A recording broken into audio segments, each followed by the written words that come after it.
Welcome back to Houston Life. Okay, remember summertime as a kid? It's been a minute for me, but I kind of remember that. So no school, sleeping in, playing with friends. Those truly were the days. But now as an adult, you want your kids to enjoy their summer break, but also stay on track with their goals. So how do you keep them motivated? Well, we've got expert advice. Licensed professional counselor Dr. Shana Lewis is here to help us start those conversations. Dr. Lewis, it's so nice to see you. As always. And you were just telling me your daughter, who's 14 now, a freshman in high school, your son also in high school. So you're a mom, you've been through this. Yep. And you know summertime can be really tough because a lot of kids just want to sleep in and do nothing. That's all they want to do, Derek. And as a parent, you have this task of figuring out how do you get them motivated.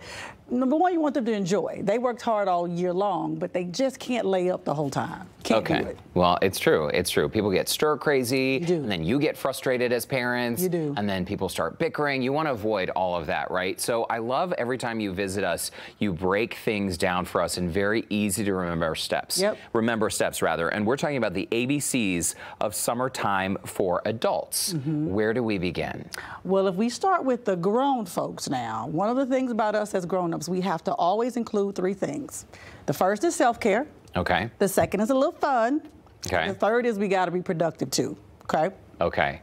Self-care, fun, and productivity. So, Yes. and that's self-care. It's like put your oxygen mask on First, you must. Too often we don't because we spent the whole year dealing with children and what they needed. Now is your opportunity that you don't have to take people to school, you don't have to do pickups and drop-offs. You have a little bit more time to actually take care of yourself. Okay, and the next step we just saw on the screen is to be intentional. Yes, you got to figure out what you need though. A lot of times we were so busy with children, we didn't even pay attention to what we needed. So are you exhausted? Do you need rest? Are you overwhelmed and you need to get organized? Do you need to find peace and joy? So I'm pretty sure it out. the answer is yes. To all of those them. questions. It is. It is. Now, also, it seems like creating goals. This is a place where a lot of people can maybe get in trouble. You say a 90-day window, right? I do. It's perfect. And setting realistic goals, right? Perfect. Perfect. What types of goals are you talking about? You could even say maybe in 90 days I want to release 5 pounds. Maybe you say in 90 days I want to read 3 books. Maybe you say in 90 days I want to finish a project that I've been putting off.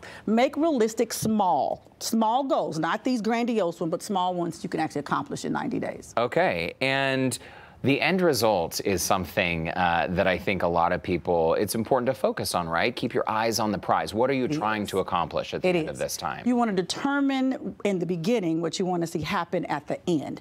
Because if you don't see a thing, you won't see a thing, right? So you got to see it so you can see it so that you can see it, if you understand what I'm saying. Some folks don't get that on the way home, but you got to see it 3 times for it to manifest in your world. Interesting. See it 3 times. If you can imagine it, you can make it happen, right?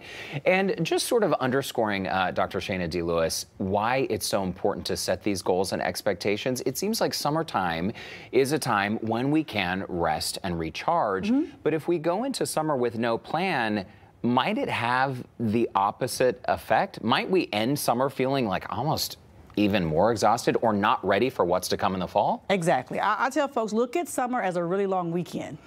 So you can enjoy the beginning, you know, you're going to get some things done perhaps, but it's preparation for what comes next. But you got to know what the next is. For our kids, it's going back to school. For us, it's returning back to work. And not that you took off all summer, but you had trips and different things you could do. So use it as a preparation time. If you don't, you'll lack discipline, you'll feel lethargic, you'll feel unproductive, and that doesn't help anybody. For a parent out there or a caretaker, the ABCs of summer planning for kids can be complicated because a lot of people can relate to what we just said. Kids want to sleep in, maybe they want to stare at a screen all day like their phone.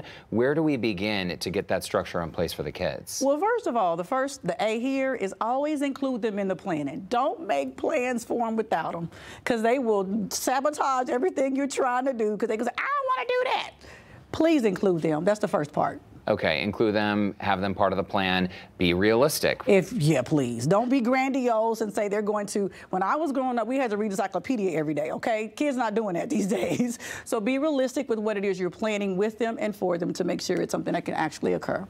Also, the third thing on your list is setting expectations. You want to make sure that those expectations are clear and that you're both on the same page. Right, because if my expectation is that you're not sleeping in till 1 o'clock every day, but you believe that's what it is, we're going to have a problem. yourself. So get clear about it, communicate it well to your kiddos so they understand what's expected of them. The last tip you have here is don't think it's your job to entertain your child. I am not Main Event. I am not Chuck E. Cheese, and I'm not an amusement park. I am not an entertainer. I am here as a parent to structure and frame your time, but you can entertain yourself. Yes, you can. Yes, you can. You really have the best advice. So you have a brand new book. It's called Self-Care is the New Sexy. Yes. The playbook, congratulations. Thank you. You look like $1 million. Yes. And I know your advice is always sound. What's in the book? Ooh, so for the mom, and this is a book for women, for the mom who wants to read a book this summer, it's an amazing book for you to learn the actual place to actually create a self-care plan you can follow. It's my wellness journey plus these tools of everything I went through to show up like this, Derek.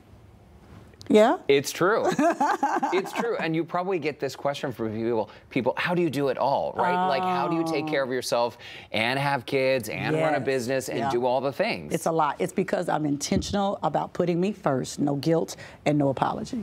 There you go, Dr. Shana D. Lewis. By the way, she is giving away a book, so she will give a copy to the first person to text SUMMER, that's S-U-M-M-E-R, and you text that word to 55444. And don't forget, Self-Care is the New Sexy is available wherever books are sold. Dr. Shana D. Lewis, great to see you. Great advice.